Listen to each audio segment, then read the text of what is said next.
It's so stupid, it's positively brilliant. The Brilliant Idiots Podcast.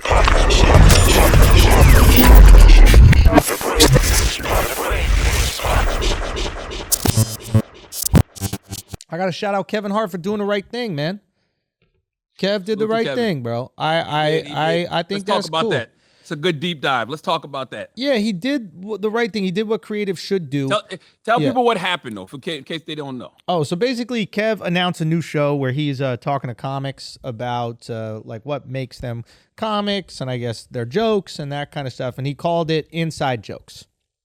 And he's launching this with Sirius XM, right? And I saw the rollout and I was like, yo, I have a show called Inside Jokes where I'm sitting down with other comics and then we're working out these like, horrible jokes that we have and trying to make them a little bit more palatable or easy. And I'm like, bro, you couldn't change the name just with smiley faces on the thing. And I tweeted it and then I tweeted some other stuff as well. And I wasn't really angry because I understand how this kind of machine works. But at the same time, I was like, yo, you're a comic too. You're not just like some suit. You're a comic. You should know that this is what we do, and all we have are creative ideas, and it's very easy for people just to take them and run them. And so basically, Kev heard about it, and he said he sent a video basically apologizing. He posted it on his Instagram, and he's like, yo, that's my bad. There's a show that already exists called Inside Jokes with Andrew Schulz. It's got millions of views, and so we're not going to continue to call it Inside Jokes. We are going to change the name. And a lot of people don't realize that changing a name isn't just flipping a switch. Like, you have a promo rollout, and he's done all these pre-reads, pre-recorded reads for SiriusXM, and there's a lot of work that goes into this. So for him basically saying we need to change this because another creative has already done that, it means a lot. And he's big enough where he doesn't have to. He could just bully it through. So I think he sets an example as something that creative should do and how we should treat each other. And I accept his apology, and I think that that's a stand-up move, man. And that was really cool. And also, season 3 of Inside Jokes coming soon. Let me elaborate on that, because there's a lesson to be learned in all of this. You know what I mean? And it's not even about Kev, because I know people will be like, "Oh, Charlamagne's biased when it comes to Kev." It's like Kevin Hart is a great human being.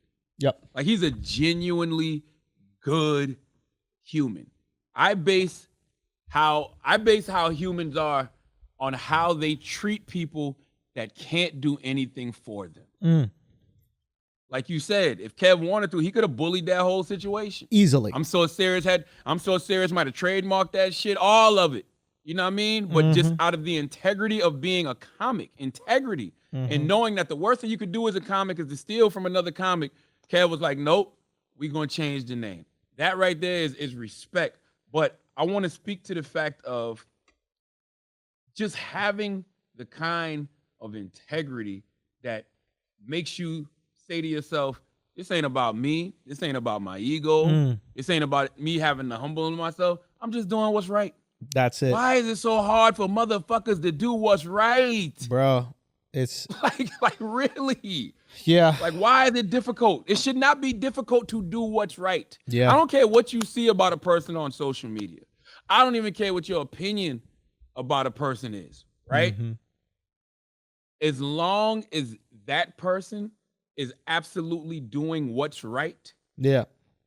That's all that matters. Yeah.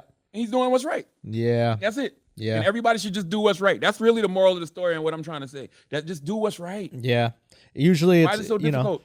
People see a dollar sign ahead of them, and then they have tunnel vision for that dollar sign, so they can't see the people that they might be hurting along the way.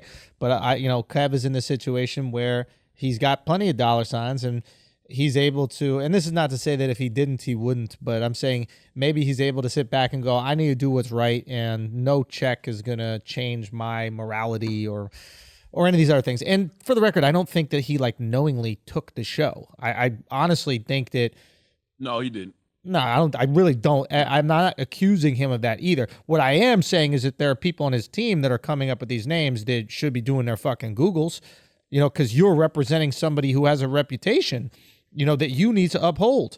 You know what I'm saying? So if Alex Media or Mark or any of Akash or any of my guys are pitching me an idea, I'm going to assume that they vetted that idea first, because if I'm putting my name on it, I could look crazy. So if you are, No, I'm saying when you're a creative and you're a business owner, and when you own multiple business like Kev does, like you got your hand in, so many different pots. Yeah, you are trusting on your team a lot more than you probably did when you was on your come up. Right. And that's you have to. Right. You know what I mean? You have to stay mentally healthy, to stay emotionally healthy, just to be able to just live your life and stay in a good headspace to create. You're going to have to trust in your team. And you're right. I'm sure there was people on his team who saw that, thought it was a great idea, and thought they could get that off. They try, you know what I'm saying? You go to Kev, and you're trying to win favor with the boss, and you're like, look at this great idea. And it is a great idea. It's already worked. We know proof. It's a great idea. There's proof it's a great idea. We saw it. The proof is in the pudding. There's a proof of concept already on YouTube, right? So Kev ran with it, as he should have, because it's a good idea. But then when he realized it was somebody else's idea before, they brought it to him. You got to do what's right. And I've never seen Kev not do what's right. Every time, this is not just in front of the camera, off the camera, Kev always does what's right. Yeah. That's a fact. Nah, I fucks with Kev, man. I fucks with Kev. That was a cool thing to do. Very, very cool thing to do. And that's why I can't wait for y'all to see what see the many things that me and Kevin have cooked up with Audible. I'm excited, man. Audio scripted content. I think it's great. I'm about to say who. What? You saw a little. I was looking by you. I was like, who's that with that nice little ass? Yo, you see, Mark? Hey, I'm gonna show you who he is. Come here. You like this little thing? I saw when he turned to the side. Yo, you like that little thing right there? Hey, hold on. You like that little? Hey, you can have all this. You can have all this down in Miami, Charlotte. Listen, all I saw was capri pants, a little fatty, and a bun. I'm like, oh shit, they in Miami wilding. Hey, bro, the finer things in life. We didn't know he was packing all that. You know what I'm saying? It took a trip down to Miami to be like, okay, Mark, I see you with the thumper. I see Mark. Mark, I see you. Mark. Miami looks good on you, Mark.